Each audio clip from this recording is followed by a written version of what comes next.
My name is Bobby Dahlheim. I'm senior editor of Case Goods at Furniture Today. I'm joined by Gat Caperton. He's president of Gat Creek, which is a West Virginia-based, made-in-America, high-end case goods manufacturer. Gat and his company recently completed a $10 million two-year expansion of the manufacturing facility in West Virginia, and it's his first time back in market in 4 years since the early pandemic of 2020. So thanks for being with me, Gat. Great to be here. Cool. So I guess I could just ask you first, what's it like to be back in market after 4 years? Oh, it's actually great. I came with great enthusiasm the other day, and it felt like a long time being away, and it created for a little newness coming back. You always enjoy the microcosm social aspect of market. It's really nice. I mean, it is truly a treat to see customers, competitors, friends, and a full day at market is really, it's kind of awesome. At the same time, there's a love-hate to the market because, geez, it just costs a lot. Geez, it takes a lot of time. But when you're actually here and have a chance to be in front of people, it's cool and it's exciting. Cool. So I guess I could ask, what made you return after 4 years? And you could also talk about why you left initially. Yeah, well, I left during the pandemic, so it was an easy time to leave. My lease was up, and there was a pandemic happening, so I stayed at home. And then I got to delay another year or two before I came back, just because we had the benefit of the pandemic bump of having an oversized backlog. So it really made no sense to come to market and tell people, oh, I can't ship you for a while. Now we've been through a process over the last 2.5 years in our business of expanding our facility, and we finished that in January. So I've got capacity to sell. Nice. And I'm eager to sell it. So it is great to be back and fun to be back at it.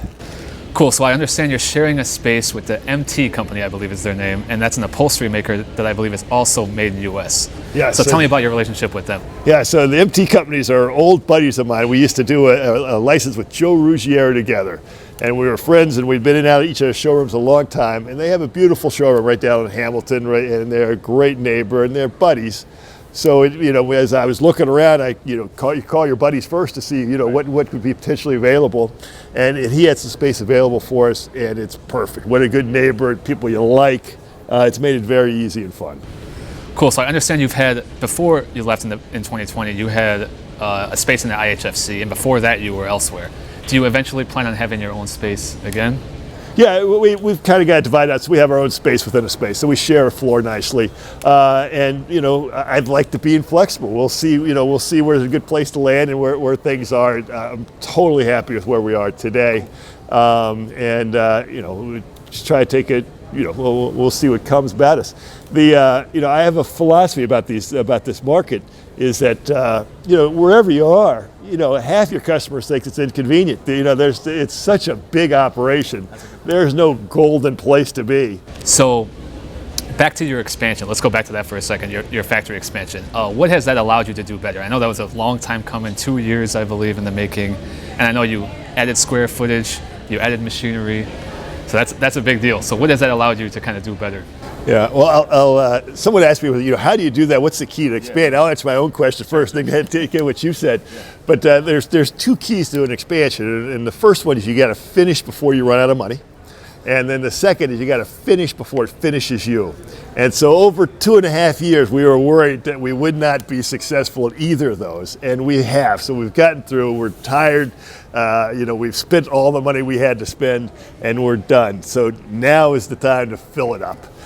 What's really great about it, obviously, we need the capacity to properly service our customers, but it was really kind of a once in a career, maybe twice in a career opportunity where you can truly bring in new technology. So we've got, in terms of woodworking, we've got optimization saws and automation that we've never had space to do with before.